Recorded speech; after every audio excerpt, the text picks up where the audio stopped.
Assalamualaikum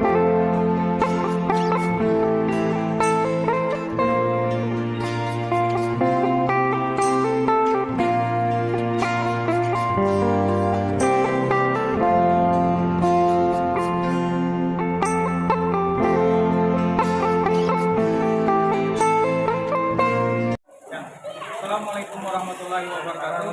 Perkenalkan, nama saya Hafiz Ansari, CPG Angkatan 10 Kabupaten Pulang Pisau. Saya hari ini akan melakukan pengambilan video untuk aksi nyata modul 1.4. Marilah kita simak video saya.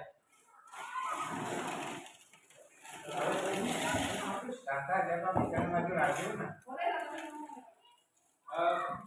pagi Ibu.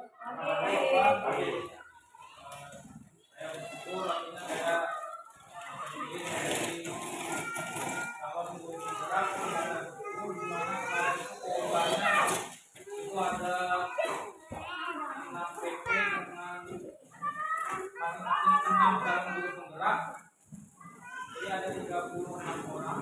Padahal kemarin banyak yang mendaftar dan dimasukkan ke gelombang selanjutnya. Jadi saya termasuk orang yang dipilih untuk mengikuti calon guru penggerak angkatan 10 pada tahun 2024. Dan kemungkinan guru penggerak itu tinggal 2 angkatan. Maka mudah-mudahan nanti di sekolah kita ada yang melanjutkan jejak langkah saya, di mana dapat mengikuti kesempatan untuk 2 kali calon guru penggerak lahir. Berhubung sekolah kita belum ada listrik, kita tidak bisa menggunakan LCD. Makanya saya ingin memaparkan materi yang saya sampaikan itu lewat lembar yang akan saya bagikan. Sebelum memulai kegiatan hari ini, pertama-tama saya ucapkan terima kasih kepada Bapak Gerson selaku Kepala Sekolah SMP 1 Atap 1 Bandang Matingan, yang mana memberikan waktu dan kesempatan kepada saya untuk melakukan kegiatan hari ini. Yang kedua, saya ucapkan terima kasih kepada rekan-rekan Ibu Bapak Guru yang bersedia hadir meluangkan waktu untuk mendengarkan apa yang akan saya sampaikan.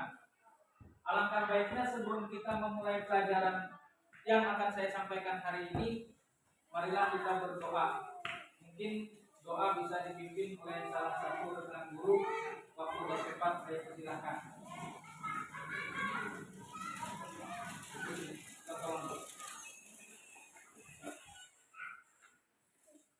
Mari kita berdoa. Terpujilah Allah, Tuhan yang baik, melindungi kami sehingga kami dapat berkumpul di sini Tuhan, untuk mengurus aktivitas kami, pembelajaran dan hari ini Tuhan, dan juga membantu saudara kami Tuhan, mengikuti calon guru penggerak ini Tuhan. Biarlah semuanya boleh berjalan dengan lancar, baik Tuhan, orang dan dalam pertolongan. Dalam nama Yesus kami berdoa. Haleluya. Ya, terima kasih kepada Ibu Desti untuk atas pembacaan doanya. Mudah-mudahan acara ini berjalan dengan lancar sesuai doa yang kita harapkan. Selanjutnya saya akan membagikan materi yang saya akan sampaikan.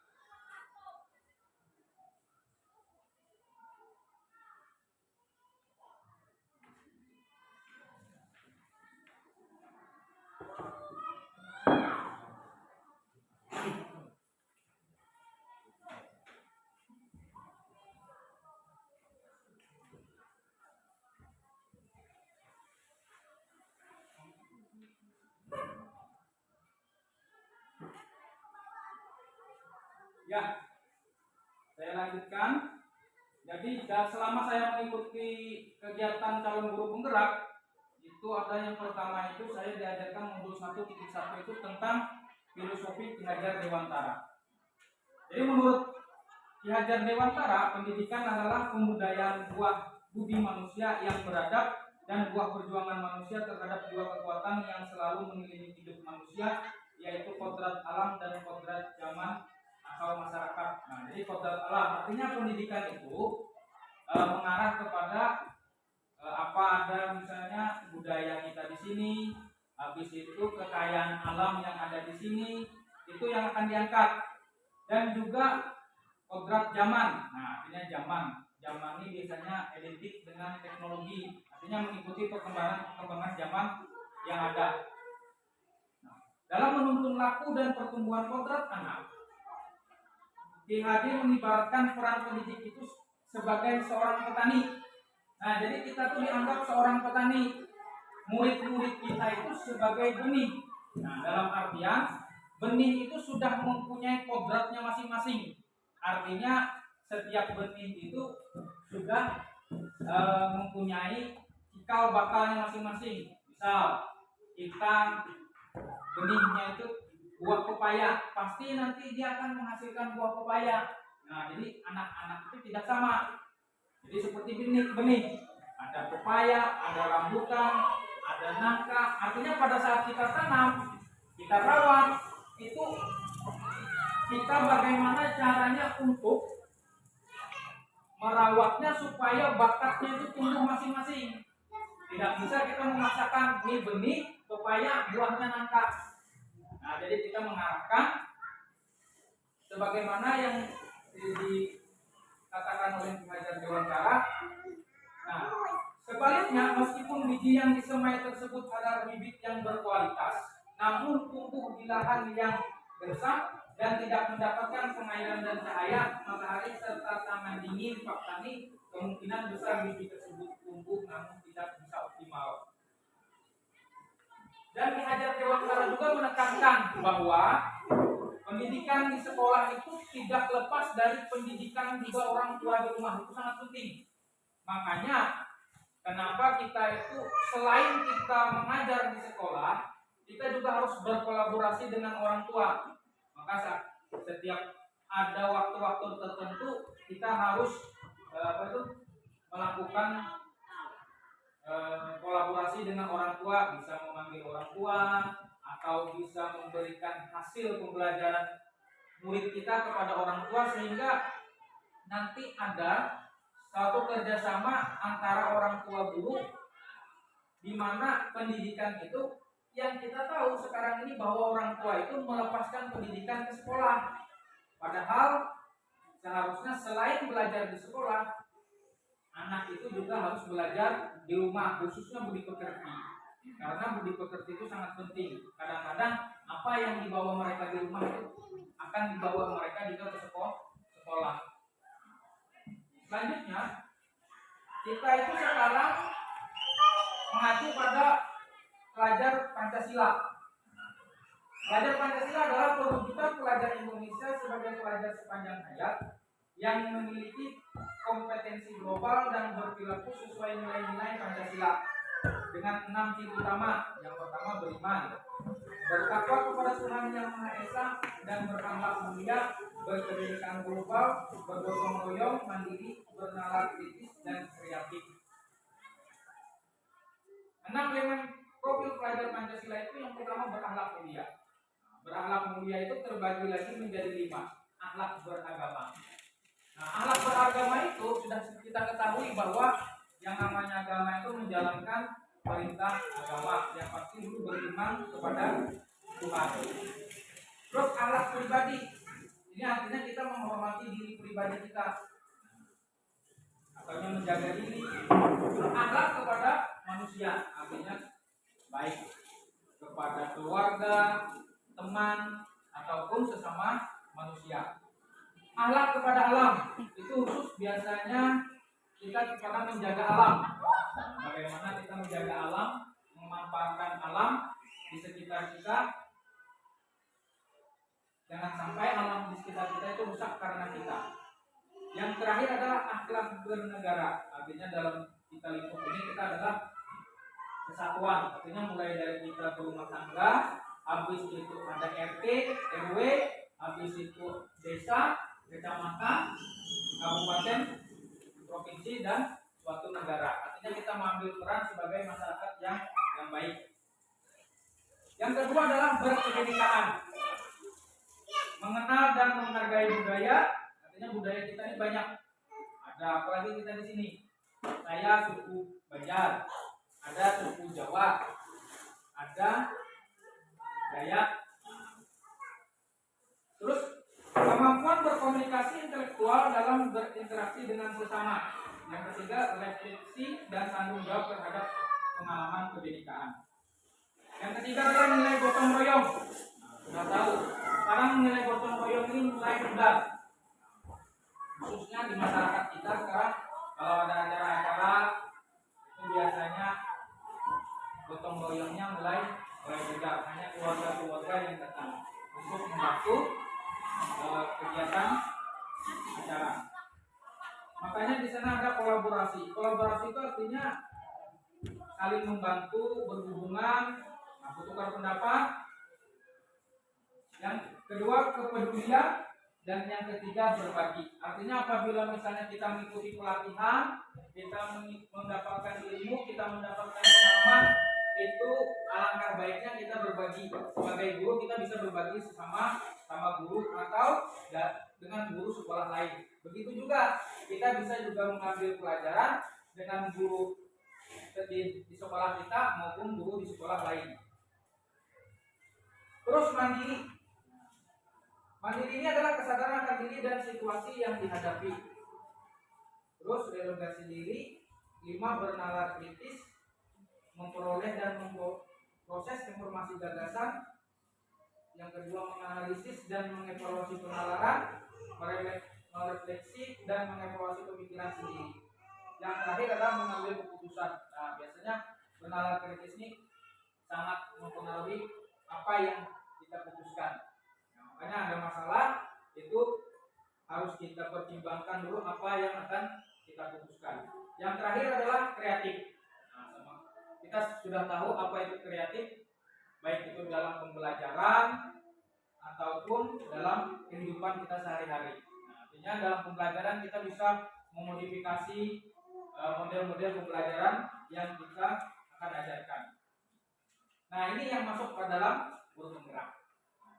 Yang diharapkan di mana oleh pemerintah nilai-nilai ini oleh guru penggerak bisa menjadi modal untuk menyalurkan kepada guru-guru di sekolah dan kepada murid-murid yang ada di sekolah.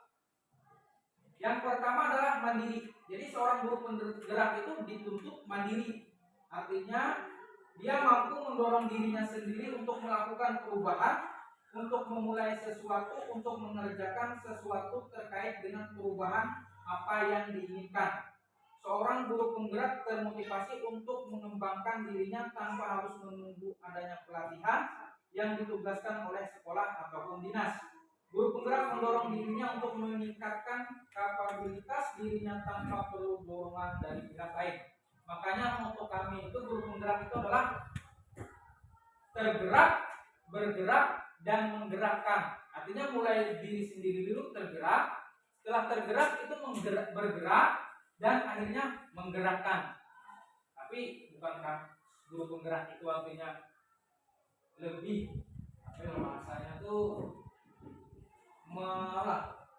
menggurui guru-guru yang ada. Nah, artinya guru penggerak itu bersama-sama mengajak guru bersama kepala sekolah untuk mengaplikasikan nilai-nilai guru penggerak di sekolah. Terus yang kedua, kolaboratif. Nah, kami dituntut untuk kolaboratif baik sesama guru penggerak, apalagi di sekolah. Kolaboratif merupakan sikap saling ketergantungan secara positif, dibarengi tanggung jawab setiap individu, kerjasama, serta keterampilan komunikasi interpersonal. Dalam hal ini, guru diharapkan mampu melakukan kerjasama dengan berbagai pihak untuk mengembangkan dan menciptakan proses pembelajaran yang baik.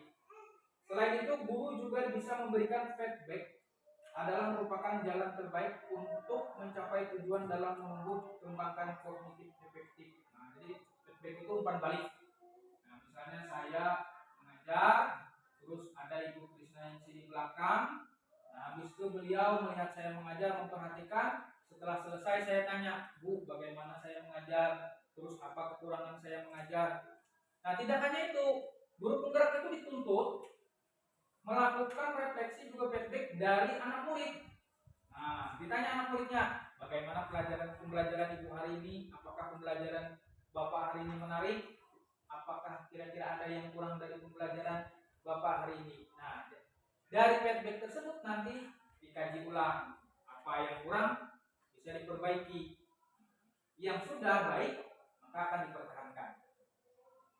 Yang ketiga adalah reflektif, yang artinya suatu kemampuan untuk menghubungkan pengetahuan yang diperoleh dengan pengetahuan sebelumnya, sehingga diperolehlah suatu kesimpulan untuk menyelesaikan permasalahan yang baru. Guru penggerak mampu senantiasa merefleksikan dan memaknai pengalaman yang terjadi di sekelilingnya, baik yang terjadi pada diri serta pihak lain, dengan mengevaluasi kembali pengalaman-pengalaman tersebut.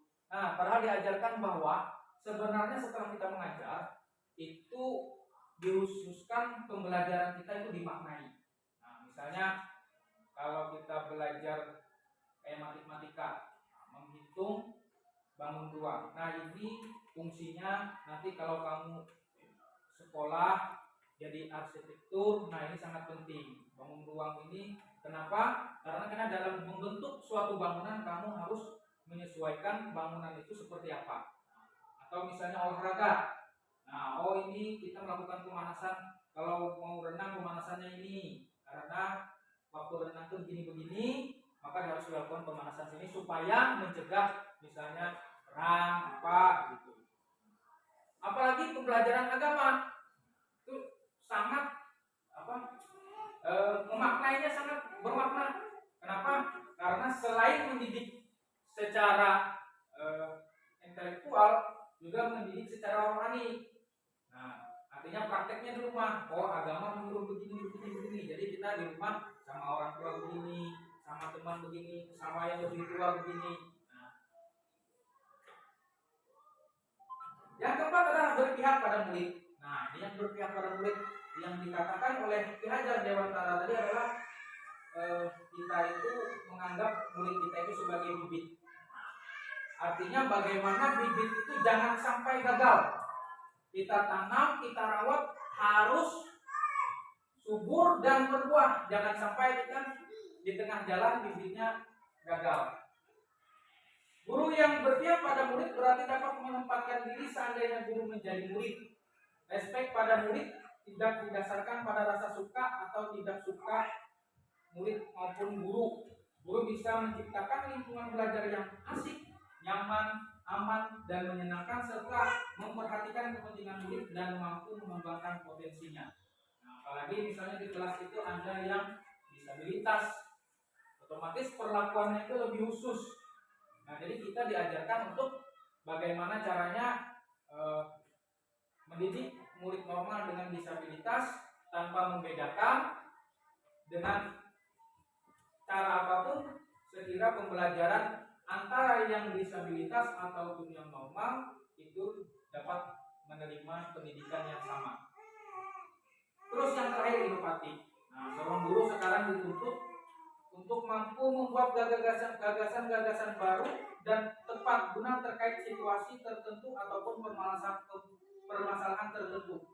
Kata kunci nilai inovatif adalah kreatif, ide baru, adaptasi, dan modifikasi. Guru penggerak akan harus memiliki sifat keterbukaan terhadap gagasan serta ide lain yang muncul dari luar dirinya untuk memecahkan masalah, mencari informasi lain yang bisa mendukung proses dan melakukan solusi. Nah, makanya untuk inovatif ini guru itu dituntut selain dia berinovasi sendiri, juga ada istilah ATM. Nah, artinya ambil, tiru, dan modifikasi punya orang. Boleh. Nah, padahal kita dulu waktu sekolah dilarang menyontek. Sekarang ada istilah ATM. Ambil, tiru, dan modifikasi. Nah, terus ada perannya juga. Nah, peran guru penggerak yang pertama adalah menggerakkan komunitas praktisi. Nah, ini yang saya nggak enak. Seakan-akan menggurui. Padahal guru penggerak itu saya dengar di lain itu begini di sekolah lain maka sementang-mentang jadi guru penggerak dia orang Banjar itu paiyanya. Nah, padahal tidak. Padahal yang diharapkan dengan di sana ada guru penggerak, dia bisa menggerakkan dirinya dan imbasnya dapat menggerakkan orang lain. Guru penggerak harus memberikan dampak kepada guru-guru lain serta dampak kepada sekolahnya. Seorang guru tidak hanya bergerak di dunia kerjanya saja, tapi juga harus bisa mengembangkan dirinya dalam komunitas pendidikan seperti KKJ. KKJ ini bisa guru agama atau guru SD, atau kelompok kerja guru. MGMP itu biasanya untuk kita. Nah, karena ini guru mata pelajaran, biasanya untuk SMP, SMA itu MGMP. Kalau KKJ itu biasanya untuk guru SD atau guru agama. Yang kedua adalah menjadi pemimpin pembelajaran. Nah, seorang guru harus bisa menjadi pemimpin pembelajaran yang baik sesuai dengan trilogi Ki Hajar Dewantara, Ing Arso Sumberlolo, Ing Matio Mangunkarso, dan Tuturi Handayani. Nah, seperti lambang pendidikan kita. Yang ketiga adalah mewujudkan kepemimpinan murid. Guru dapat melaksanakan kegiatan pembelajaran berdasarkan kekeluargaan antara guru dengan murid. Terdapat hubungan yang sangat erat, memiliki kedekatan yang sangat baik dan berlandaskan kasih sayang seperti orang tua dengan anaknya. Jadi murid kita itu kita anggap sebagai murid, tidak hanya murid tetapi anak kita. Seandainya dia itu anak kita, maka kita harus jujur atau benar-benar mengarahkan sekira dia berhasil. Jadi selain kita menganggap dia murid, juga kita merasa bahwa di sana ada kasih sayang dan harapan yang kita tanamkan kepada anak murid kita.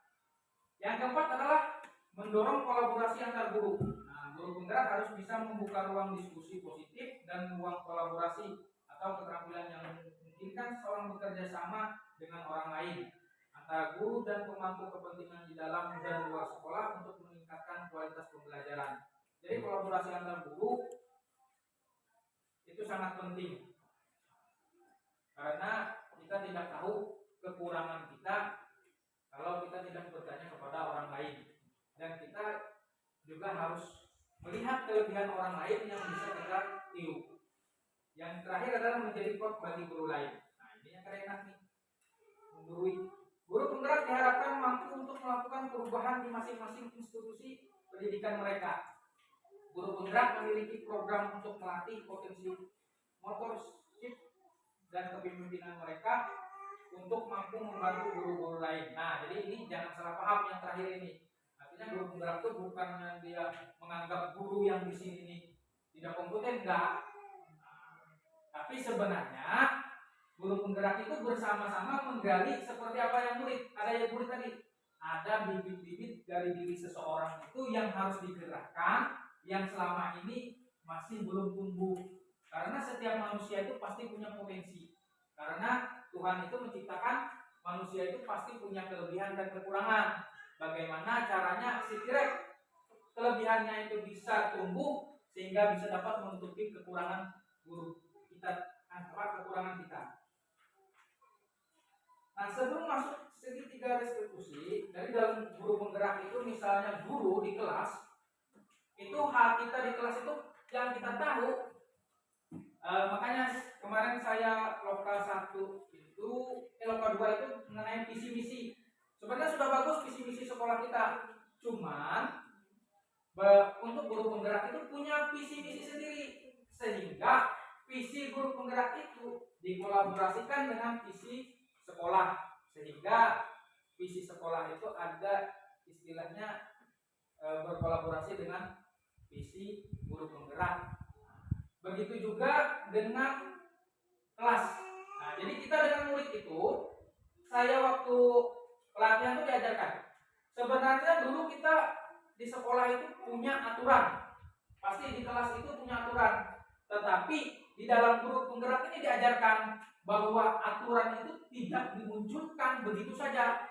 Jadi murid itu diajak untuk membuat peraturan yang akhirnya disebut kesepakatan. Nah, kesepakatan kelas, misalnya, hai anak-anak, kira-kira kelas kita ini supaya nyaman, supaya bersih, supaya bagus, apa kira-kira peraturan yang kita buat? Lalu anak mengangkat tangan, Pak, pertama buang sampah pada tempatnya. Yang kedua, pada saat belajar tidak boleh tipu. Yang ketiga, pada saat guru menjelaskan murid harus mendengarkan. Yang keempat, misalnya, apalagi, nah dia semangat, harus sekolah datang tepat waktu. Nah, pada saat begitu, karena mereka merasa yang membuat peraturan itu guru bersama mereka, akhirnya mereka merasa, oh peraturan ini kemarin dibuat bersama-sama, padahal yang mengusulkan aku, masa aku yang melanggar. Nah akhirnya dia memaknai bahwa peraturan itu tidak hanya dibuat sekolah, tapi untuk kebaikan diri mereka pribadi dan juga sekolah, yang akhirnya disebut dengan kesepakatan kelas. Nah begitu juga dari kelas turunlah kepada satu sekolah. Akhirnya setelah itu guru-guru bersama murid juga menyepakati peraturan. Akhirnya peraturan sekolah. Jadi ada kesepakatan kelas, ada kesepakatan sekolah yang dibuat oleh stakeholder, artinya warga sekolah, di mana tidak tetap melaksanakan undang-undang yang berlaku. Misalnya kesepakatan kelas dibuat, kesepakatan sekolah dibuat, tetapi undang-undang yang berlaku juga harus dilaksanakan. Jadi tidak semena-mena murid boleh terlambat 5 menit, enggak boleh. Artinya sesuai dengan peraturan yang berlaku. Nah setelah itu, setiap sekolah itu pasti punya masalah. Baik itu masalah murid, masalah orang tua, masalah guru dan lain sebagainya, lingkungan. Nah jadi di sini ada, kami kemarin sebelum ketiga diskusinya ada juga belajar dengan Bagja. Nah, tapi untuk menyelesaikan masalah itu diarahkan kepada segitiga restitusi, di mana ada 3 poin. Yang pertama adalah menstabilkan identitas atau stabilize the identity. Yang kedua adalah validasi tindakan yang salah, validate the mistake. Yang ketiga adalah menanyakan keyakinan atau check the belief. Dalam hal ini peran guru atau orang tua sangat penting untuk menciptakan kondisi yang membuat murid atau anak bersedia menyelesaikan masalah dan berbuat lebih baik lagi dengan berkata, semua orang pasti pernah berbuat salah, dan bukan mengatakan kamu harus lakukan ini, kalau tidak maka. Nah itu kan seakan-akan mengancam. Makanya ada istilah tuh, guru itu sebagai penghukum, pembuat berasa bersalah, dan ada manajer. Nah yang pertama penghukum, ada murid datang melakukan kesalahan, terus caranya begini, datang tanya dulu, ya saya gini baru tahu, lagi guru penggerak ini diajarkan, tanya dulu, nah dengan pelan, kenapa kamu terlambat? Begini. Saya terlambat karena malam tadi begadang. Apa yang kamu kerjakan? Main HP. Kamu merasa salah? Salah. Kira-kira kesepakatan apa yang telah kamu langgar? Nah, di situ. Oh, datang terlambat. Kira-kira apa konsekuensinya? Nah, kalau dia sudah tahu, oh begini. Nah, silahkan laksanakan konsekuensi atas apa yang telah kamu langgar. Nah, itu namanya penghukum. Ada lagi merembuat rasa bersalah. Nah, jadi misalnya datang, terus dia misalnya berkelahi, terus nih, tanya deh, kenapa kamu berkelahi, alasannya kamu berkelahi, mengapa begini? Oh dia mengejek saya pak, saya tidak terima. Sama halnya kamu dengan saya, bapak dulu juga dulu pernah waktu sekolah berkelahi. Nah artinya membuat bersalah, tetapi dengan kasus berkelahi itu nanti kita tahu bagaimana kita menyelesaikan masalah tersebut sehingga masalah itu akan selesai. Nah jadi dibuat bersalah, tapi setiap suatu kejadian, setiap suatu perilaku itu pasti ada konsekuensinya. Seperti halnya bapak dulu, waktu bapak berkelahi juga sama, dipanggil ke kantor, terus dihukum, nah, ada konsekuensinya. Begitu juga dengan kamu. Akhirnya apa yang kamu lakukan itu ada konsekuensinya.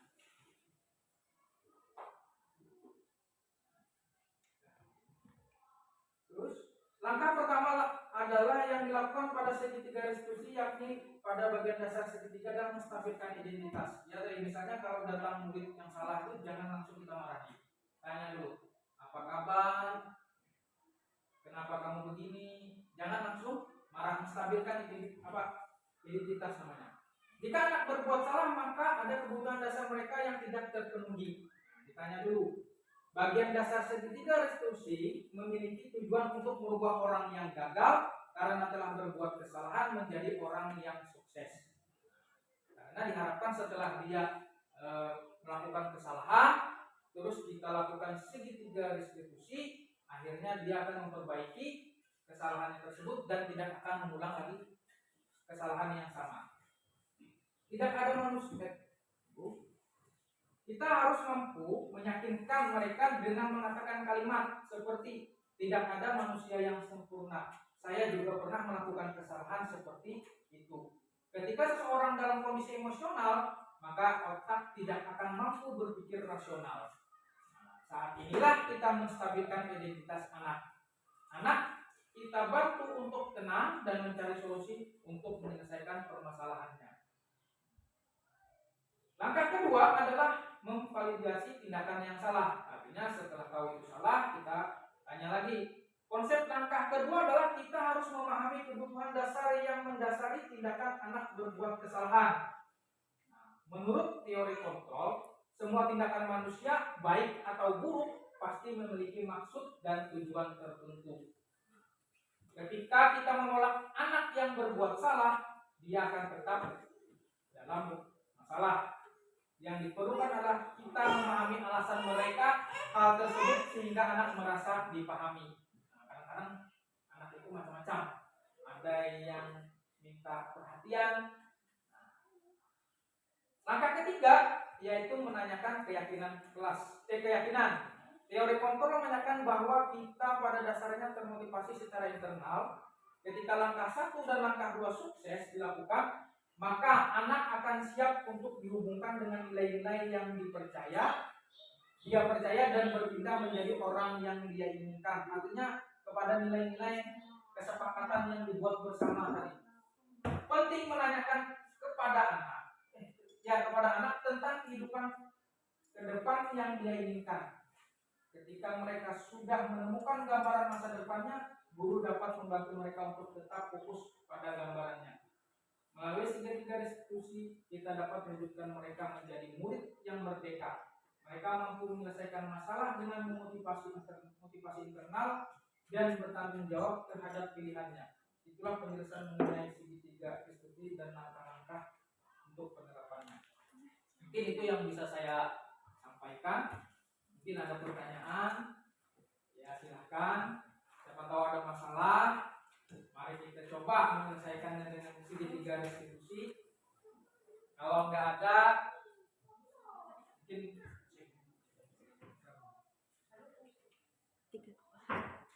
mungkin bisa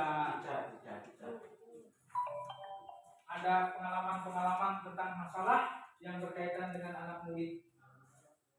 Kemarin itu ada saya di Banjar itu, kebetulan gurunya tuh ngomong begini, anaknya itu tidak sekolah, ditanya kepada orang, gimana, kenapa ini tidak sekolah? Oh Pak, dia ikut melepok, ikut mabuk, lalu dipanggil ke sekolah. Ditanya, kenapa kamu udah sekolah malah ikut ini? Sekalinya Pak, kasusnya berat. Bapaknya di penjara. Ditanya, kenapa bapakmu masuk penjara? Membunuh ibuku. Makanya kadang-kadang anak itu melakukan sesuatu itu benar, dikatakan dari sini. Benar atau salah yang mereka lakukan itu pasti punya tujuan. Baik tujuannya itu mengarah pada kebaikan atau menghilangkan pikiran-pikiran stres yang mereka tidak tahu arahnya kemana. Makanya mengambil jalan pintas. Bagaimana mengatasinya? Yang diberi pengarahan. Sudah bapakmu di penjara, ibumu sudah meninggal, masa kamu menambah berat beban dengan melakukan hal-hal yang tidak baik? Kenapa tidak kamu berbuat baik? Artinya mengembalikan nama baik orang tua, terus kamu menjadi orang yang sukses. Artinya kesalahan itu setiap orang punya salah, dan kamu memaafkan orang tuamu sehingga nanti di masa tuanya dia masih punya harapan kepada kamu. Dan saya harapkan mudah-mudahan nanti di sekolah kita ini ada lagi yang melanjutkan langkah jejak saya. Artinya selain saya mungkin ada bapak ibu guru yang nanti ikut dalam guru penggerak. Kenapa? Tapi sebenarnya Pak, mau pertanyaan Pak sebenarnya. apa Bu? Silakan Bu. Ya, ini kebetulan kan kelas 7 ini 7 baik 7A, 7B. Di antara mereka itu kebanyakan tidak bisa membaca, itu yang paling penting. Solusinya yang kita cari. Nah, makanya Bu, dalam guru penggerak itu Bu penting. Artinya kita mau kolaborasi. Yang pertama, kalau anak tidak bisa membaca, itu pertama bila kita konsultasi dengan guru mata pelajaran bahasa Indonesia. Dan terus, makanya kolaborasinya tidak sampai di sini. Bisa kita panggil orang tua, ini anak ini gimana mereka? Artinya sekira mereka ikut andil. Dan tidak hanya itu, kita juga bisa lari kepada SD. Nah, kenapa masalah ini bisa terjadi? Anak SMP tidak bisa membaca. Itu bisa kita lihat di SD. Gimana kita kontrol? Oh, SD-nya begini. Oh, ternyata ada yang salah. Di mana salahnya? Apakah kesalahan itu dari SD? Apakah kesalahan itu dari TK? Nah, seharusnya anak itu dengan begitu. Artinya pada saat kita masalah, kita harus mencari titik permasalahan. Karena setiap manusia itu yang pasti, kalau orang itu anak itu bisa mendengar, bisa melihat, bisa ngomong, otomatis dia punya harapan untuk bisa membaca. Terus kita lihat di masyarakat kita bagaimana? Apakah masyarakat kita itu peduli dengan anaknya? Nah, terus pekerjaannya lihat, apakah orang tuanya itu punya waktu untuk membimbing di rumah? Nah, terus kalau sudah sampai ke SMP, bagaimana? Kalau itu orang tua, zaman sekarang ini dinikmati. Kalau 2024 ini apa Bu? Dijogiti. Akhirnya kita rembuk, ngomong kepada guru yang lain, kepala sekolah, apa dia perlu diadakan les. Tapi kadang-kadang ada pengalaman Bu. Kemarin begini, berdasarkan pengalaman kita panggil begini, kita panggil ke kantor, kita cari yang tidak bisa baca apa segala. Akhirnya dia malu. Nah, padahal niat kita baik, tapi tanggapan anaknya salah. Akhirnya bukan malah meningkatkan, malah membuat. Jadi ada lagi solusinya kemarin. Makanya untuk di situ kemarin itu sudah saya ungkapkan juga di komunitas guru penggerak tuh. Jadi solusinya begini. Kita cari murid itu yang sudah bisa membaca. Nah, habis itu kita cari siswa kita yang belum lancar membaca, kita sandingkan dia duduk bersama orang yang sudah bisa membaca. Dan kita didik murid yang bisa membaca itu bagaimana cara dia mempengaruhi. Nah, bahasanya tuh mempengaruhi. Sekira anak yang di samping tadi mempunyai minat untuk membaca. Jadi, begini. Jadi kan kadang-kadang budaya membaca itu memang sangat rendah sekarang itu. Perpustakaan itu makanya kadang-kadang perpustakaan tuh kosong, biar ada bukunya lengkap. Lebih baik istirahat tuh kemana? Ke warung. Jadi kayak apa caranya supaya kita itu bisa, makanya sekarang nih kita tuh harus melihat masalah terus mencari solusi. Dan nah ini yang penting terakhir, merefleksi dari kegiatan kita tadi. Apakah kegiatan kita itu berpengaruh positif atau malah kegiatan kita tadi menjadi negatif. Karena kadang-kadang anak kalau sudah SMP, apalagi menurut pengalaman ibu yang di belakang ini, yang SMA pun ada yang masih membacanya belum lancar.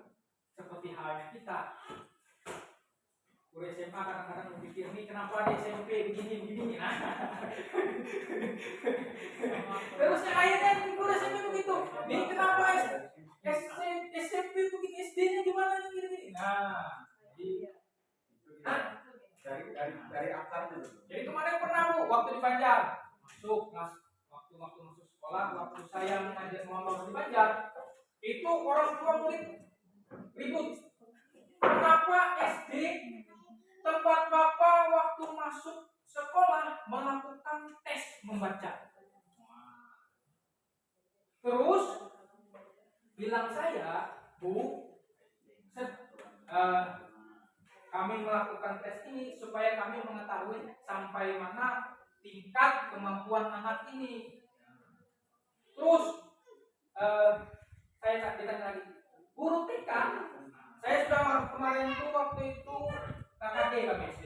Saya ungkapkan, bilang guru TK, panjangan TK apa ibu? Taman kanak-kanak, yang namanya taman itu bermain, nggak ada yang belajar membaca. Nah, jadi persepsi guru TK itu, anak di TK itu ada wajib bisa membaca. Tetapi waktu masuk SD, saya bilang, benar pemerintah itu tidak mewajibkan anak TK itu, lulus TK itu mengenal huruf membaca. Tetapi waktu SD itu sudah. Kelas 1 itu pelajarannya saya lihat, gak ada lagi ini Ibu Budi, gak ada lagi. Sudah, benda apakah ada, gambar apakah? Gambar apakah yang ada di samping? Ada gambar bola. Gimana dia mau? Makanya bingung akhirnya. Ya sudahlah, ini mati. Akhirnya apa? Guru TK menganggap bahwa anak lulusan TK itu tidak wajib belajar membaca. Guru SD mengharapkan anak masuk ke SD itu harus lancar membaca. Ke SMP-nya, itu bisa yang parah nanti. Makanya kadang-kadang kurikulum itu tetap dijalankan. Teknik-teknik dalam pembelajaran juga harus kita terapkan. Minimal kelas 1, 2, 3 itu fokus pada membaca dan berhitung dasar. Artinya pengulangan, perkalian, pembagian. Akhirnya apa? Pada saat dia masuk SMP, di mana mau memahami pembelajaran, membaca dan bisa, ya Bu. Begitu juga dengan matematika Bu. Bagaimana cara melanjutkan materi, jumlah aja gak bisa, mengulang perkalinya. Tapi bagaimana caranya? Mau mengulang terlalu jauh. Akhirnya apa? Ya tadi, salah satunya tekniknya mencari teman. Artinya pada saat duduk itu mencari teman yang dimana teman itu bisa membaca disandingkan dengan murid yang tidak bisa membaca. Begitu juga pada saat kerja kelompok. Mereka harus heterogen. Ini jangan sama. Nah, makanya kadang-kadang ada istilah kurikulum merdeka itu memerdekakan murid. Tidak bisa sepenuhnya memerdekakan murid. Pada saat kerja kelompok pilih teman masing-masing, tidak bisa. Guru harus tahu ini tingkat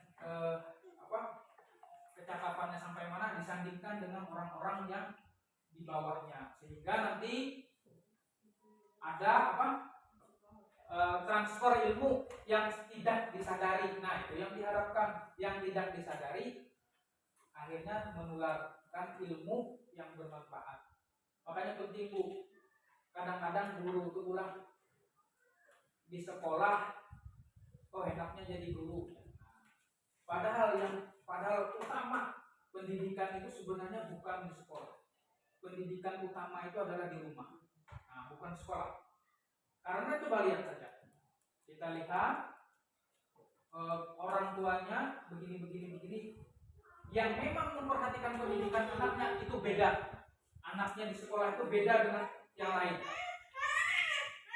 Karena kenapa? Anak ini lebih banyak di rumah ketimbang di sekolah. Bahasa kasarnya itu di sekolah mencari ilmu, di rumah itu merefleksikan ilmu. Nah, mungkin itu saja yang ada lagi. Ayo. Bisa bertanya. Dalam bergerak dulu ini Pak. Kalau ada rekomendasi Pak. Kalau ini saya kenakalan, kita nggak usah jauh-jauh, kita ambil di sekolah kita. Banyak kenakalan yang sering terjadi. Contoh, kalian kemarin itu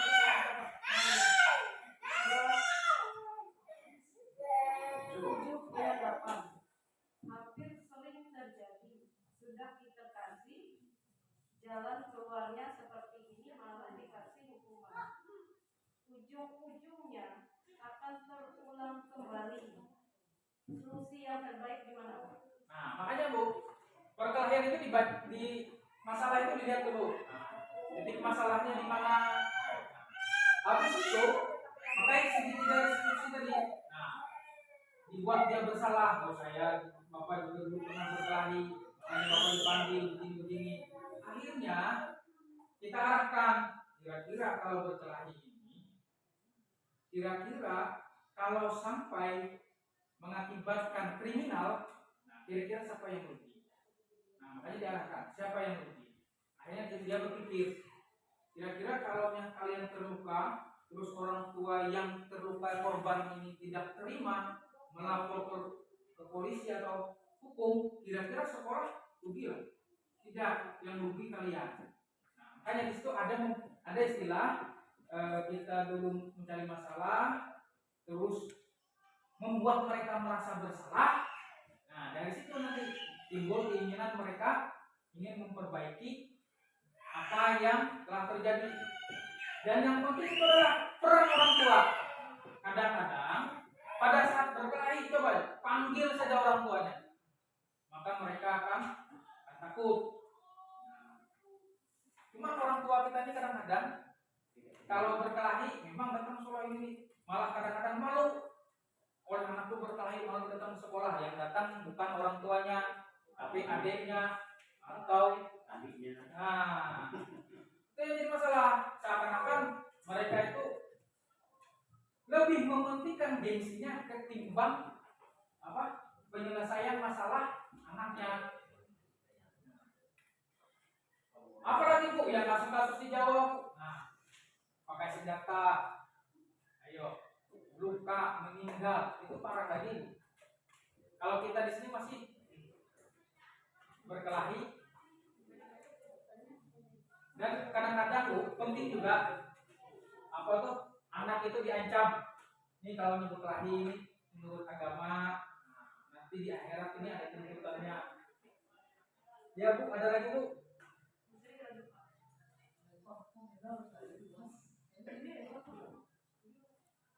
Ya. Pak, bisa menambahkan nggak Pak? Ya mungkin saya ingin ada tambahan dari kepala sekolah atau guru yang lain sebelum saya tutup. Ya, untuk kepala sekolah silakan. Ya, terima kasih atas kesempatan yang diberikan kepada saya. Sebelumnya saya mengucapkan puji syukur kehadirat Tuhan Yang Maha Kuasa, karena dengan bangganya sekolah kita mempunyai calon guru penggerak yang bisa kita andalkan, apalagi setelah kita sama-sama mendengar paparan materi tadi ya begitu lugas, ya begitu ya keilmuan lah. Kalau saya pikirnya mungkin saya tidak bisa menggunakan kata-kata yang pasnya. Nah, demikian juga teman-teman yang lain atau bapak guru yang lain bisa mendengarkan. Semoga saja untuk 2 angkatan lagi Pak Tisya, ya, ada orang 9, ada 9 guru di sini, pada dapat semua nanti jadi guru penggerak. Ya, apalagi kuotanya habis dari sini, malah itu membuat kebanggaan bagi sekolah kita. Nah, demikian juga untuk hal-hal kedepannya saya harapkan ya apa yang dicita-citakan diharapkan sama Pak Hafiz tadi itu bisa tercapai. Biar sekolah kita kedepannya dikenal orang, ya, biar sekolah kita menjadi sekolah yang bisa bersaing, ya, sama seperti sekolah-sekolah yang lainnya yang sudah boleh dikatakan sekolah maju lah. Apalagi sekarang kita dihadapkan kepada perkembangan, ya, di mana guru lebih diperankan aktif lagi untuk bagaimana cara untuk mewujudkan, ya, contohnya tadi adalah filosofi daripada Ki Hajar Dewantara. Saya kira sekali lagi Pak Hafiz mengucapkan terima kasih. Selaku pribadi sudah sangat merasa bangga terhadap capaian yang diperoleh oleh Pak Hafiz. Nah, semoga saja Bapak Ibu yang lainnya juga ya, Ibu Krisna Yansi, ini saya mengharapkan Ibu Krisna Yansi ini termasuk ya generasi berikutnya ya seperti Pak Hafiz. Kan itu bagus ya. Mungkin ada tambahan dari Bapak Ibu yang lain supaya lebih menggerakkan lagi. Ya, terima kasih Pak. Nah, ini ada tambahan Ibu Krisna Yansi dari guru SMPN 2 Bana Matingal. Nah, perkenalkan ini adalah Ibu Umi Hanifah. Oke. Terima kasih atas kesempatannya. Mau menambahkan sedikit saja saran atau karena saya dari guru SMA ya, permasalahannya sama. Sampai SMA pun masih ada yang belum bisa membaca. Nah, kalau kita mencari akar permasalahannya nggak akan ada habisnya. Pasti dari SMA menyalahkan SMP, SMP menyalahkan SD. Terus kita mencari kesalahan itu dari mana? Jadi kita itu janganlah mencari kesalahan lagi, nggak ada akan habisnya. Jadi yang kita cari adalah solusinya. Solusinya bagaimana? Yang tidak bisa membaca jadi bisa membaca. Caranya diajari. Tadi sudah bisa dari teman bisa. Nah, selain dari teman juga kita sebagai guru harus bertanggung jawab, fokus dulu untuk mengajari siswa yang tidak bisa membaca. Jadi kalau mencari akar permasalahannya pasti SMA pun menyalahkan SMP sebenarnya. Terus guru SMP pasti menyalahkan guru SD kan? Begitu terus, nggak ada habisnya. Jadi kalau menurut saya tidak usah mencari akarnya di mana, tapi mencari solusinya bagaimana siswa itu belum bisa membaca jadi bisa membaca. Solusinya ya diajari sampai bisa. Itu saja kalau menurut saya. Terima kasih. Ya, terima kasih kepada Ibu Umi Hanifah dari SMA 2 Bana Matingan. Ya, terima kasih atas tanggapan dari Bapak Kepala Sekolah dan Bu Hanifah tadi. Mudah-mudahan masukan tersebut bisa membuat khususnya diri saya pribadi dan kita semua menjadi lebih baik. Namun sebelum kita penutupan, saya lupa dari awal memperkenalkan Bapak Ibu di sekolah saya. Maka untuk itu akan saya perkenalkan Bapak Ibu guru yang ada di sekolah saya. Nah, ini perkenalkan, ini adalah Bapak Gerson SPD. Beliau adalah Kepala Sekolah SMPN 1 Atap 1 Bana Matingan. Dan ini adalah Ibu Sri Yuliesti. Beliau adalah guru mapel PJOK di sekolah kami. Nah, ini ibu yang paling cantik, Ibu Krisna Yansi STH. Beliau adalah guru agama di sekolah kami dan juga membimbing murid kami dalam kegiatan perpisahan tahun ini. Ini adalah Pak Alton SPD, guru IPS. Ini Pak Cilik SPD, guru IPA. Ini Ibu Nisa Triani, beliau dari Kapuas. Beliau adalah guru IPA. Dan ini adalah Ibu Wilna, guru PPKN. Beliau dari Sepang. Kurang lebih 1 jam lebih dari sini. Makanya semangat, Bu. Dan ini guru baru kami, Ibu Trisa Golria, guru bahasa Inggris. Ini adalah Ibu Grace Febria, guru IPA. Ya. Selamat siang, perkenalkan kita guru di SMPN 1 Atap Bana Matingal. Kebetulan kita di sini teman daripada saudara kita Pak Hafiz Ansari SPD yang kebetulan juga sekarang adalah calon guru penggerak di gelombang 10. Kita mengajar di mata pelajaran TIK. Terima kasih atas kepercayaannya, mempersilahkan kita memperkenalkan diri. Nama saya Elisa Wibowo. Sekian, terima kasih. Terbaik. Ini Ibu Elisa Wiwik Sambogo SPD. Beliau guru TIK. Selain jadi guru, beliau juga merangkap Kepala BPD Rukun. Desa Malukun. Itulah nama-nama guru-guru di sekolah saya. Mudah-mudahan nanti di antara nama-nama tersebut bisa mengikuti calon guru penggerak selanjutnya, dan mudah-mudahan nanti diberi kesempatan untuk mengikuti calon guru penggerak, dan tidak hanya saya di sekolah ini yang menjadi calon guru penggerak. Seperti awal tadi kita berdoa, begitu pula kita tutup kegiatan kita hari ini dengan doa. Saya harapkan kepada Ibu Krisna Yensi untuk memimpin doa penutup pada hari ini. Waktu dan tempat saya persilahkan. Terima kasih Pak Hafiz. Marilah kita berdoa menurut agama dan kepercayaan kita. Kita berdoa. Selamat siang Bapak. Pada saat ini kami mengucap puji dan syukur karena pada saat ini Pak Hafiz Ansari telah menyelesaikan kegiatannya pada siang hari ini. Sekarang acara sudah selesai. Kami mengucap syukur juga karena kegiatan ini berjalan dengan baik. Terima kasih Tuhan. Semoga apa yang diajarkan untuk kami bisa kami praktekkan secara khusus dalam pendidikan di sekolah SMP 1 tahap 1 Kalimantan. Terima kasih Tuhan. Kami serahkan seluruh kegiatan kami selanjutnya. Amin. Terima kasih kepada Ibu Krisna Sinsi atas doa penutupnya. Mudah-mudahan apa yang didoakan segera kabul hajatnya. Dan kita tutup acara hari ini dengan tepuk tangan.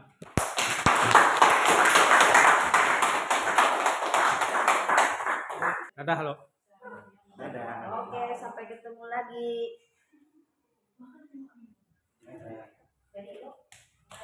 Lain juga yang berdoa. Untuk Bapak. 2, 3. Selamat siang, perkenalkan nama saya Sri Yuliasti. Saya selaku guru di SMPN 1 Atap 1 Benamatingang, Kecamatan Benamatingang, Kabupaten Pulang Pisau.